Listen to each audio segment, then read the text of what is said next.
Bismillahirrahmanirrahim. Assalamualaikum warahmatullahi wabarakatuh, teman-teman semuanya. Pada video kali ini saya akan menjawab pertanyaan. Ada yang nanya, Mas Dodi, gimana sih caranya supaya konsumen itu loyal gitu kan? Padahal tujuan dari brand itu adalah supaya apa sih? Supaya orang beli lagi dan beli lagi gitu, supaya karena loyalitas. Nah, pertanyaannya adalah gimana caranya ngebuat orang itu loyal sama brand kita gitu ya. Nah, untuk itu juga sebelum saya jelasin gimana cara untuk menjadi loyal, saya ini agak panjang nih, video ini agak panjang karena di video ini saya akan ngebahas tentang frameworknya atau cara berpikirnya ya. Saya komplit lengkap ini insya Allah gimana sih cara ngebangun brand supaya orang itu loyal ya. Juga di video ini termasuk menjawab pertanyaan gimana sih cara membangun brand, dari mana mulainya gitu ya. Nah, teman-teman bisa lihat pada video kali ini saya juga cantumkan slide supaya teman-teman lebih mudah melihatnya. Nah, sebelum saya mulai ini, teman-teman siapkan tempat duduk yang nyaman, enak, siapkan cemilan-cemilan, kacang-kacangnya, minum-minumnya, siapin semua dulu ya. Plus bawa buku catatan sama pulpen ya untuk mencatat framework yang insya Allah akan saya sampaikan.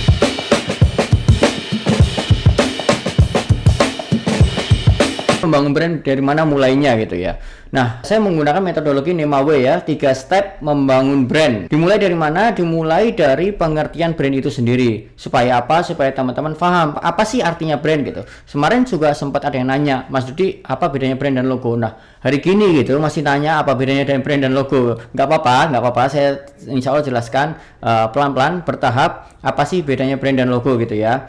Dan ini saya jelasin dulu, brand itu apa sih gitu kan. Ini saya ambil dari Asosiasi Pemasaran Amerika. Anda bisa lihat, brand adalah nama, istilah, tanda, simbol, desain, atau kombinasi dari semua itu yang dapat digunakan untuk mengenali produk dan servis dari penjual, dan untuk membedakan produk atau servis tersebut dari yang lain. Asosiasi Pemasaran Amerika. Definisi ini benar, cuma saya tidak menggunakan definisi ini. Kenapa? Karena kalau saya menggunakan definisi ini, hidup Anda bertambah satu lagi masalahnya, yaitu untuk memahami definisi ini. Nah, saya menggunakan definisi yang jauh lebih simpel, tapi tetap benar, mengandung makna yang sama, tapi jauh lebih simpel untuk dipahami. Saya menggunakan definisi dari salah seorang guru saya yang luar biasa sekali, namanya adalah Pak Subiakto. Ini ya, Pak Abi, praktisi brand 49 tahun.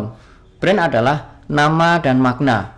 Wah, gimana nih penjelasannya ya? Ini simpel. Brand adalah nama dan makna. Ini sangat simpel sekali, tapi ini cukup keren gitu ya. Sangat-sangat keren. Ini saya jelasin ya. Misalnya nih, ada sebuah brand sepatu namanya Udu-Udu. Coba apa yang Anda pikirkan? Apa yang ada di pikiran Anda ketika saya sebut brand sepatu namanya Udu-Udu? Oke, saya kasih waktu deh untuk mikir. Ada? Oke. Sebagian besar mengatakan tidak ada.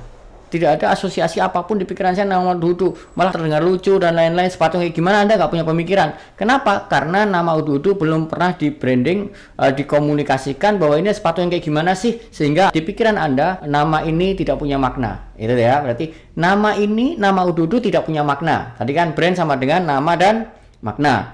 Ada namanya Udu-Udu tapi tidak punya makna. Artinya nama ini belum jadi brand, masih sekedar nama.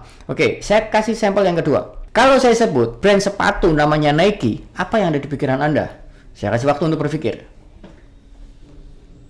Banyak yang menjawab, oh itu sepatu yang mahal, ada logonya centang, katanya sepatunya atlet, awet, katanya itu sepatu olahraga dan apapun. Betul kan? Apapun yang Anda pikirkan, apapun yang terlintas di kepala Anda yang terkait dengan nama Nike, itulah yang disebut dengan makna. Bisa dipahami sekarang, brand sama dengan nama dan makna. Oke, kalau disebut nama Nike, apapun yang ada di pikiran Anda, itulah yang disebut dengan makna. Oke ya, apapun yang ada di dalam pikiran Anda yang terasosiasi dengan sebuah nama, itulah yang disebut dengan makna. Makanya, brand adalah nama dan makna. Baik, kalau dalam 5W, bagaimana tahap membangun brand? Ada 3 step. Yang pertama di sini adalah adanya brand blueprint, paling kiri ya. Yang kedua adalah brand delivery, dan yang ketiga adalah brand evaluation. Nah, makna tadi ini yang brand sama dengan nama dan makna. Makna itu ada dalam blueprint ini.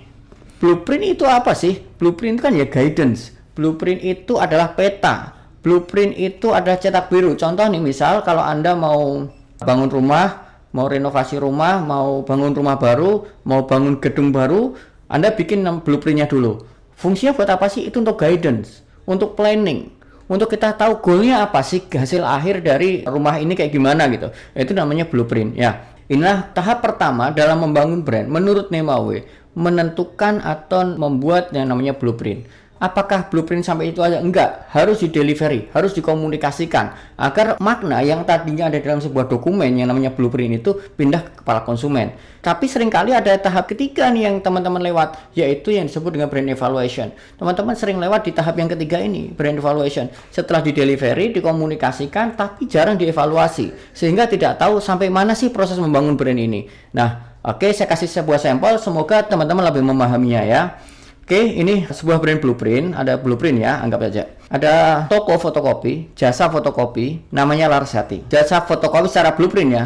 Secara blueprint adalah gini kira-kira. Nama Larasati ini ingin dikenang oleh pembelinya, oleh pelanggannya, jasa fotokopi yang layanannya ramah. Oke ya, bisa difahami sampai sini.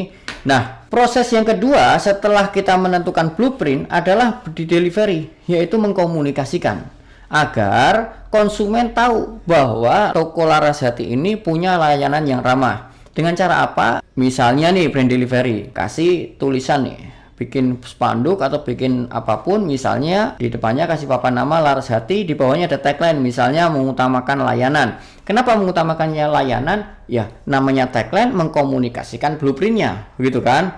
Oke, mengutamakan layanan. Tapi setelah berjalan, bagian yang ini true story, karena ini tokonya mama saya, tokonya orang tua saya, ini true story. Yang saya ceritakan setelah ini adalah benar-benar terjadi ya, real. Nah, suatu ketika penjualan menurun, omset menurun, kemudian kita evaluasi. Nah, kita ada brand evaluation. Brand evaluation itu berupa apa? Kita minta masukan dari konsumen dan lain-lain. Oh iya, sebelum masuk ke evaluation ya. Seringkali ketika omset menurun, kita selalu mengambing hitamkan bagian sales dan marketing. Ini makanya saya kasih gambar kambing hitam ya. Kenapa ya? Karena kadang belum dievaluasi, tahu-tahu sudah mengkambing hitamkan bagian sales dan marketing. Padahal belum tentu juga itu kesalahan sales dan marketing. Makanya kita perlunya evaluasi. Kenapa nih omset bisa turun? Karena sebetulnya ramai, tempat lain ramai, berarti artinya bukan trennya, berarti ada sesuatu yang salah nih sama bisnis ini atau sama brand ini.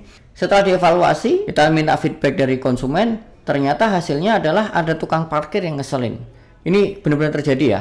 Tukang parkir itu kita udah bayar. Kenapa kita bayar tukang parkir? Karena beberapa kali fotokopinya mama saya itu kehilangan, ada pelanggan kehilangan motor. Nah, makanya kita kasih tukang parkir. Tapi tukang parkir itu kita gaji.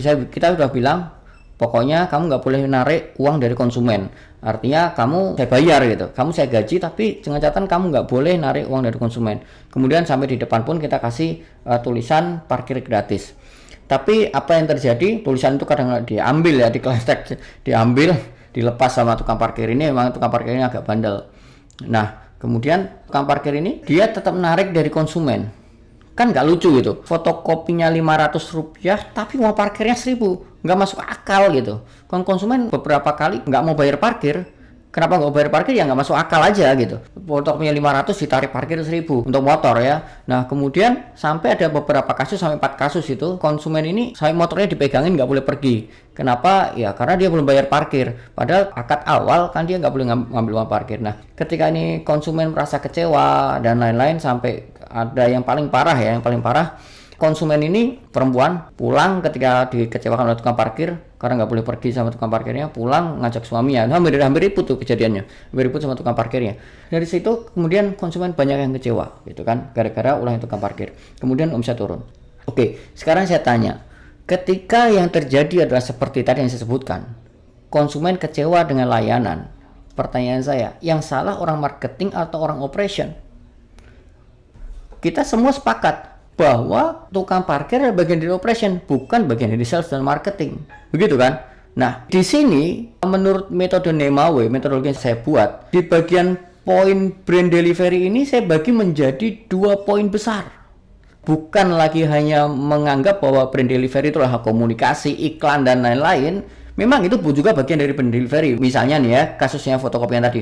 Brand blueprint-nya adalah fotokopi yang ramah. Brand delivery-nya adalah poin pertama adalah bikin promise-nya, yaitu membuat papan nama dan ada tagline-nya mengutamakan layanan seperti yang teman-teman bisa lihat. Tapi setelah dievaluasi, tahap ketiga berevaluasi, fotokopi ini ngeselin tukang parkirnya gitu kan, evaluasi.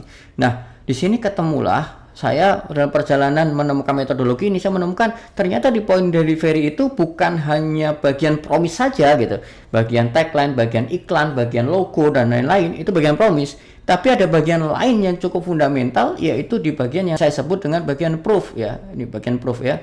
Ada bagian promise dan ada bagian proof. Proof ini apa sih? membuktikan apa yang dia janjikan. Semua brand bisa berjanji, tapi tidak semua brand bisa menepati apa yang dijanjikan. Sehingga saya menggabungkan metodologi ini di point brand delivery adalah ada promise-nya dan ada bagian proof-nya, bagian buktinya. Ini harus seimbang ya antara promise dan proof. Jangan sampai over promise under deliver. Kebanyakan janji nggak bisa ngebuktiin. Saya kasih sampel yang kedua supaya teman-teman lebih memahami metodologi ini. Misalnya nih, ada online shop namanya Candy ya. Nih, teman-teman bisa lihat ya, online shop namanya Candy. Secara brand blueprint adalah saya ingin online shop ini dikenal fast respon gitu. Nah, kemudian dia iklan di mana-mana, dia iklan di Instagram, kasih tagline dan lain-lain. Dia buat promise nih, brand delivery berupa promise, direspon sebelum Anda berkedip. Wah, itu keren banget tuh tagline-nya tuh. Kenapa direspon sebelum berkedip? Intinya cepat lah ya. Pokoknya sebelum Anda kedip aja itu sudah direspon. Tetapi ternyata tidak terbukti. Orang konsumen ngechat sekarang, halo kak mau beli jilbabnya gitu misalnya ya. Ternyata baru sepekan kemudian direspon. Nah, ini kan proof-nya dan promise-nya nggak seimbang gitu ya, nggak kebukti gitu. Kebanyakan janji, tapi nggak bisa membuktikan. Tadi over banget tuh janjinya tuh ya. Nah, maka dari itu kesimpulannya adalah di point delivery ini, branding bukan cuma janji, tapi juga tentang bukti ya.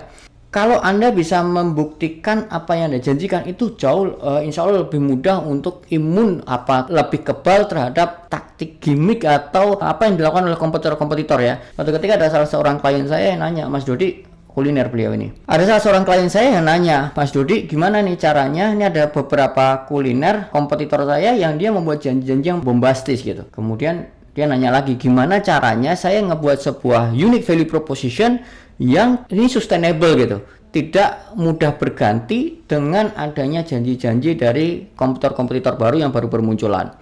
Nah, saya menjawabnya gini, kamu sudah cek belum? Kompetitor-kompetitor yang menjanjikan hal-hal yang manis tadi, yang janjinya bombastis itu, apakah dia cuma bisa menjanjikan atau juga bisa membuktikan? Kenapa? Karena kalau masih cuma bisa berjanji, itu gampang lah. Nanti pada suatu saatnya juga konsumen tahu sendiri kok. Kalau sebuah brand banyak berjanji, orang datang karena punya perspektif atau punya persepsi atau punya ekspektasi tertentu karena janjinya, kemudian masuk dan ternyata nggak sesuai nih apa yang dijanjikan gitu. Kan ya kecewa juga jadinya gitu. Nah, ketika konsumen kecewa, nulis sosial media lah, zong nih janjinya dan lain-lain lah, akhirnya tutup pada waktunya ya. Nah, saya bilang kalau memang komputer masih hanya bisa berjanji aja, gampang itu. Tunggu aja, karena itu hanya tunggu waktu aja, mati dengan sendirinya. Nah, ada kisah yang cukup menarik waktu saya haji ya kemarin, tahun 2019 kemarin saya haji. Saya haji pakai Fatimah Zahra ya. Ini saya tulis nih, sampai saya tulis gini karena bagi saya pengalaman cukup menarik sekali. Saya waktu itu ketika berhaji, karena saya orang brand gitu, apa yang saya lakukan, saya tanya-tanya tuh sama samping kanan kiri saya. Ketika di bis saya nanya ke beberapa orang, Bapak sudah berapa kali umroh Pak sebelum haji? Pak, saya 4 kali, saya 5 kali, saya 3 kali, saya 2 kali, ada yang 5 kali. Rata-rata yang saya tanyain itu sekitar 4-5 kali mereka sudah umroh. Kemudian saya tanya, umrohnya lewat mana saja gitu kan? Karena waktu itu hajinya pakai Fatimah Zahra. Yang pertama umroh saya pakai Fatimah Zahra mas. Yang kedua saya pakai brand A. Yang ketiga pakai brand B. Yang keempat saya kembali Fatimah Zahra. Saya tanya, kenapa Pak kok Anda ketika di Fatimah Zahra kok nggak di Fatimah Zahra lagi yang kedua? Ya karena saya tergoda sama iklan mas, sama iklannya brand A itu kok kayaknya oke gitu. Kemudian setelah saya coba nggak sesuai janjinya. Yang umroh ketiga saya juga pakai brand yang lain lagi, saya mencoba berharap sesuatu yang lebih baik dari brand A dan Fatimah Zahra. Janjinya sih bagus gitu di iklan dan lain-lain. Ingat ya, buat janji gampang. Kemudian setelah dilakoni, setelah jalan, setelah umroh, kok ternyata nggak oke juga, nggak sesuai dijanjikan. Makanya yang keempat saya kembali lagi ke Fatimah Zahra. Dan ketika haji, udahlah saya nggak mau pilih yang lain-lain lagi karena khawatir terjadi pengalaman yang sebelum-sebelumnya, dikecewakan oleh janji-janji manis. Akhirnya hajinya ikut Fatimah Zahra. Dan ini jawaban mewakili sebagian besar ya. Saya benar-benar random, saya ambil, saya tanya tuh, serius benar saya tanya ke beberapa orang. Dari situ saya merasa, ini ternyata memang antara promise dan proof ini ketika Anda benar-benar yakin bahwa Anda bisa membuktikan apa yang Anda janjikan, insya Allah lebih gampang kok imun terhadap serangan kompetitor. Kalau kompetitor cuma berani bisa berjanji aja, saya bilang tunggu waktu. Semuanya akan mati pada waktunya gitu. Kalau ada sebuah brand yang dia memberikan janjinya melebihi dari apa yang dia bisa lakukan. Itu ya kira-kira ya teman-teman semuanya tentang promise dan proof. Dari sini kesimpulannya adalah gimana supaya loyal? Pasti brand Anda proof-nya, buktinya harus lebih besar daripada promise-nya. Kalau itu terjadi, insya Allah konsumen loyal. Nah, saya menggunakan metodologi yang disebut, teman-teman bisa lihat di screen ya, ada NemaWay Canvas ini. Memang banyak ini, kolom-kolomnya banyak. Saya nggak nerangin satu-satu, tapi saya kasih frameworknya secara umum aja. Nanti kalau teman-teman mau download Canvas ini, boleh-boleh aja, silahkan download. Nanti saya kasih linknya di YouTube saya ya. Di YouTube, kalau teman-teman lihat ini di Instagram, Anda silahkan ke YouTube untuk mendapatkan linknya. Kalau yang nonton ini di YouTube, Anda silahkan cek di deskripsi. Nanti saya kasih linknya di situ untuk download Canvas ini. Silahkan Anda gunakan. Nah, bagian sebelah kiri ya, ini namanya brand blueprint. Artinya apa? Ini konsep nih. Ini konsep ya. Bagian ini bagian konsep. Di sini ada market kategori, ada segmentation, ada unique value proposition, ada brand positioning, ada brand arsitektur. Kemudian ini kenapa warnanya ungu dan yang bawah warnanya hijau Tosca? Beda ya. Yang warnanya ungu ini adalah disebut dengan brand blueprint bagian rational value. Apa itu rational value? Rational value adalah alasan konsumen membeli tempat Anda. Itu disebut rational value. Atau poin penting dalam rational value adalah positioning. Itu alasan konsumen membeli tempat Anda ya.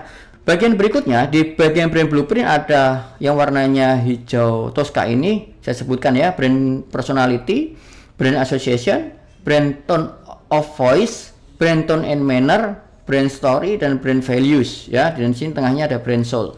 Yang warnanya hijau Tosca ini disebut dengan brand blueprint bagian emotional value.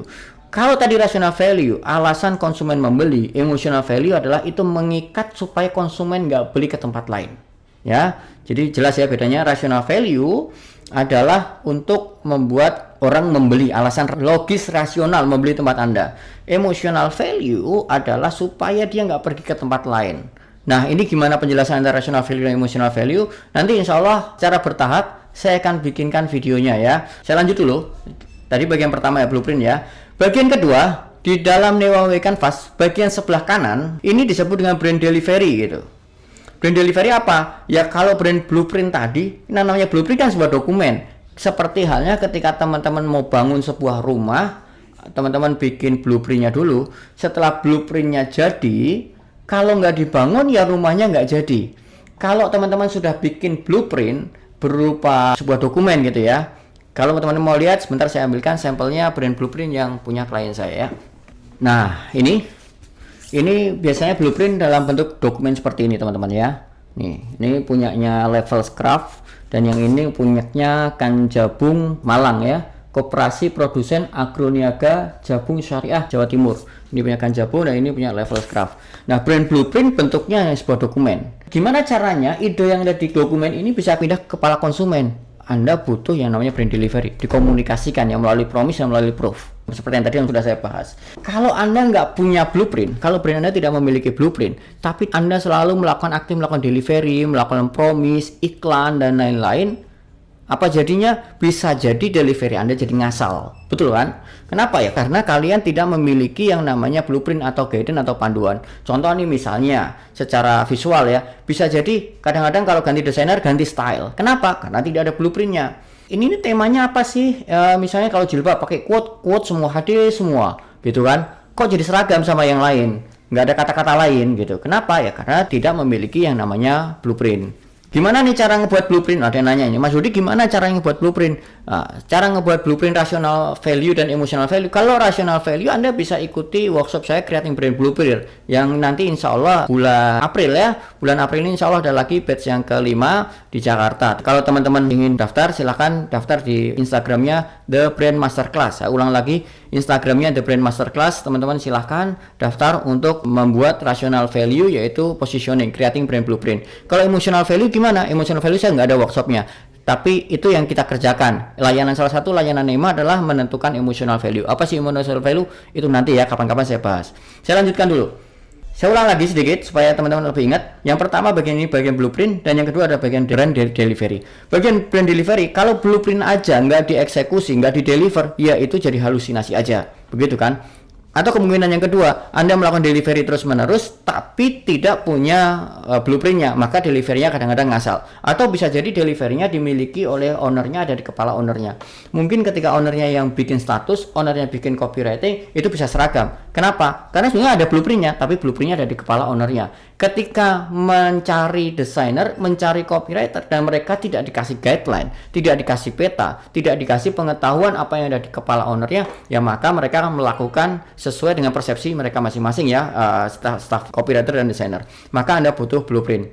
Nah, bagian delivery ini tadi sudah saya sampaikan ada dua, yaitu bagian proof. Ini teman-teman bisa lihat bagian proof, yang bagian ini warnanya orange. Ada produk, distribution channel, dan audience. 3 poin ini adalah bagian proof, bagian bukti gitu. Produk itu adalah salah satu cara Anda mengkomunikasikan positioning. Contoh misalnya body shop, itu brand positioningnya adalah body care yang herbal. Makanya salah satu cara mengkomunikasikannya adalah melalui produknya itu sendiri. Semua produknya herbal. Begitulah kira-kira ya. Distribution channel apakah bagian dari proof? Bagaimana cara korelasinya? Saya udah pernah bahas. Kalau Anda mau belajar tentang distribution channel adalah bagian dari positioning, nanti di bagian akhir video ini saya sertakan linknya. Anda tinggal klik aja, silahkan Anda pelajari. Yang ketiga adalah audience. Saya nggak ngebahas ini karena ini panjang dan detail ya. Saya lanjutkan.